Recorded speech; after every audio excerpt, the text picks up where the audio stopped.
Ini adalah Messi, Rodrigo de Paul, Paredes, dan ini adalah skuad Argentina. Coba perhatikan persamaan mereka. Semuanya berkulit putih. Di saat negara seperti Prancis, Inggris, hingga Belgia memiliki banyak pemain berkulit hitam yang bermain di tim nasionalnya. Mengapa timnas Argentina justru tidak memiliki satupun pemain berkulit hitam?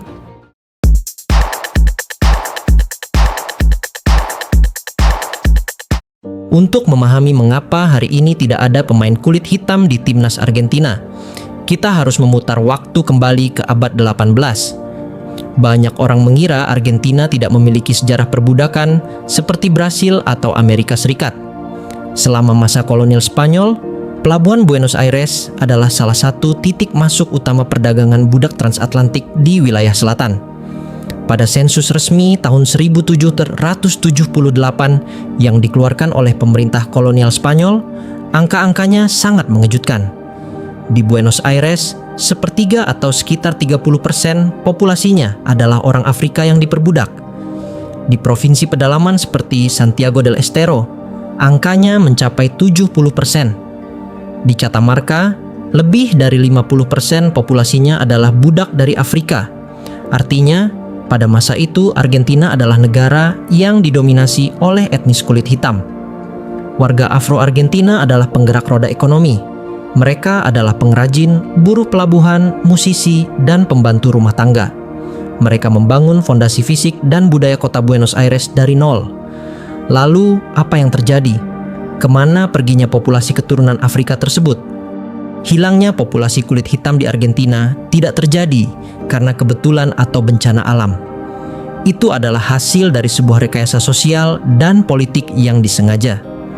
Pada pertengahan abad ke-19, ketika Argentina baru merdeka dari Kekaisaran Spanyol, para elit penguasa Argentina yang baru memiliki sebuah visi. Mereka ingin Argentina diakui sebagai negara maju, beradab, dan modern. Dan bagi mereka saat itu, modern berarti menjadi putih dan Eropa. Mereka meluncurkan kebijakan yang dikenal sebagai blanqueamiento atau pemutihan ras secara nasional. Proses pembersihan ini berjalan melalui 3 jalur utama. Yang pertama adalah pemerintah memberlakukan wajib militer yang tidak proporsional bagi pria kulit hitam. Dalam Perang Paraguay yang terjadi pada 1865 sampai 1870, ribuan pria keturunan Afrika dijadikan tameng hidup di garis paling depan. Mereka dikirim untuk mati. Akibatnya terjadi ketimpangan demografi yang masif. Jumlah wanita kulit hitam jauh melampaui jumlah pria yang tersisa. Kondisi ini diperparah dengan wabah penyakit. Pada tahun 1871, wabah demam kuning atau yellow fever menghantam Buenos Aires. Pemerintah mengeksklusi wilayah-wilayah miskin tempat tinggal komunitas Afro-Argentina. Fasilitas medis dialihkan ke wilayah kaya kulit putih dan membiarkan komunitas kulit hitam binasa di bawah karantina yang ketat. Dan yang paling mematikan bagi komunitas Afro-Argentina adalah migrasi massal dan asimilasi. Pasal 25 Konstitusi Argentina tahun 1853 secara eksplisit menyatakan bahwa pemerintah akan mendorong imigrasi dari Eropa. Antara tahun 1880 hingga 1914, lebih dari 6 juta imigran dari Italia dan Spanyol membanjiri negara ini.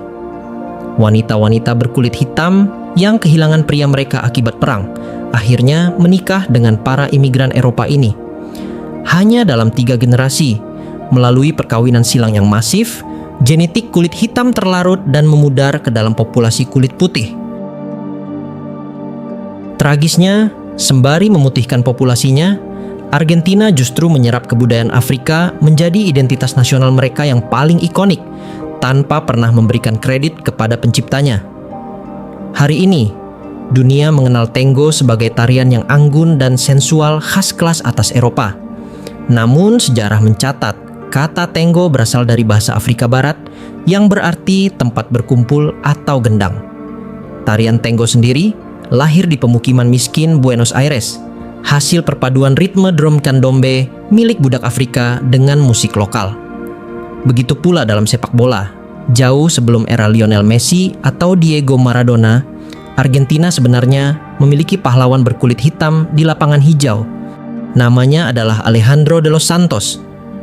Pada era 1920-an, ia adalah penyerang mematikan yang membawa klub seperti San Lorenzo dan Huracan meraih kejayaan. Ia bahkan memperkuat tim nasional Argentina dan memenangkan Piala Amerika pada tahun 1925. Namun, seiring berjalannya waktu, foto-foto de los Santos dalam arsip sejarah seringkali diterangkan atau diedit agar ia tampak lebih putih. Dan namanya perlahan dihapus dari narasi besar kejayaan sepak bola Argentina. Selain itu ada Hector Bale, kiper Afro Argentina keturunan Senegal.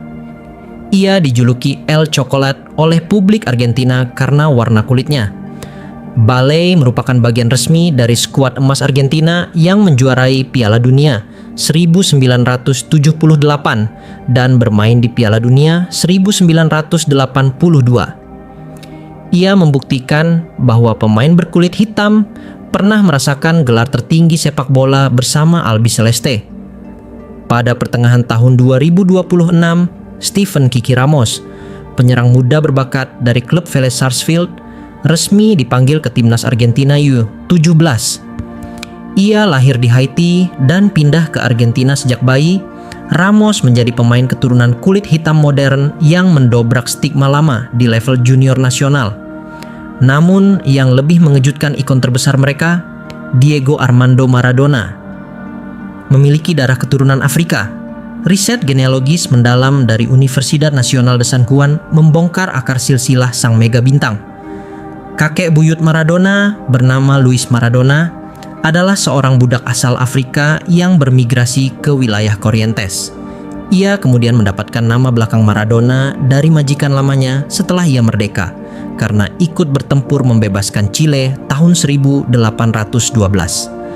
Ini membuktikan manusia paling dipuja di Argentina adalah seorang Afro-descendant.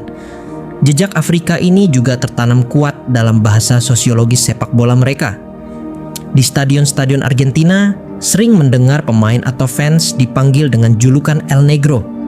Berbeda dengan dunia barat di mana kata ini tabu, di Argentina kata ini mengalami pergeseran makna. Mereka menggunakannya sebagai panggilan akrab untuk kelas pekerja berdarah campuran, yaitu mestizo atau Afro yang berkulit agak gelap. Bahkan publik Argentina menjuluki Maradona sebagai El Negro al que le reza el pueblo, yang berarti orang kulit hitam yang didoakan oleh seluruh rakyat. Sepak bola Argentina menyerap jiwa, bahasa, dan genetika Afrika, meskipun sistem negaranya telah memutihkan penampakan visual mereka di permukaan. Jika kalian menonton kompetisi Liga Utama Argentina hari ini, Anda akan melihat pemain berkulit hitam bertebaran di lapangan. Namun, perspektif modern memperlihatkan fenomena unik. Mayoritas dari mereka adalah imigran baru atau pemain asing, bukan Afro-Argentina asli hasil garis keturunan kolonial yang telah memudar. Fenomena pertama adalah Legion Afrika asli. Dalam beberapa tahun terakhir, klub-klub Argentina mulai aktif membina talenta dari benua Afrika. Contohnya adalah Ousmane Endong, bek tangguh asal Senegal yang menembus skuad utama klub Atletico Lanús, atau Johnson Nsumo, penyerang sayap asal Nigeria yang dikontrak oleh Deportivo Riestra. Liga Argentina menjadi batu loncatan karir mereka, membuktikan bahwa atmosfer sepak bola di sana sangat terbuka secara rasial. Dan fenomena kedua adalah migrasi Afro-Latino. Banyak pemain berkulit hitam dari negara tetangga seperti Kolombia, Uruguay, atau Brasil yang menjadi bintang utama di klub-klub terbesar Argentina. Sebut saja warisan historis seperti Alphonse Chami di Boca Juniors, hingga talenta-talenta Afro-Kolombia modern. Secara kultural, fans Argentina memuja performa mereka di level klub. Kini kita kembali ke abad 21. Mengapa hari ini kita tidak melihat pemain berkulit hitam di skuad timnas Argentina? Jawaban sederhananya, untuk saat ini bukanlah karena rasisme aktif dalam proses seleksi pemain oleh Asosiasi Sepak Bola Argentina. Jawabannya adalah demografi murni. Berdasarkan data sensus Argentina terbaru, populasi keturunan Afrika di Argentina saat ini berjumlah kurang dari 1%. Serta sistem pembinaan sepak bola Argentina bekerja seperti piramida. Mereka menyaring jutaan anak dari berbagai penjuru negeri, dari wilayah miskin, barrio, hingga kota besar. Karena bahan baku populasi anak-anak di Argentina secara statistik memang 99% berkulit putih atau mestizo, yaitu campuran Eropa dan pribumi. Maka secara alami, tim nasional yang terbentuk pun akan mencerminkan angka tersebut. Sangat berbeda dengan Prancis yang mendapatkan keuntungan demografi dari imigrasi pasca kolonial, atau Brasil yang mempertahankan populasi Afro-Brasil yang sangat besar. Namun, perspektif sains modern mengungkap fakta yang lebih mengejutkan.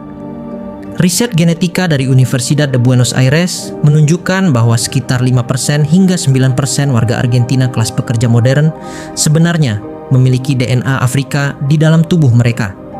Hanya saja, karena asimilasi ratusan tahun, genetik itu tidak lagi memanifestasikan fitur fisik berkulit hitam legam di permukaan. Jadi, secara ilmiah, sebagian pemain timnas Argentina saat ini mungkin saja membawa darah Afrika, meski mata dunia melihat mereka sebagai orang kulit putih.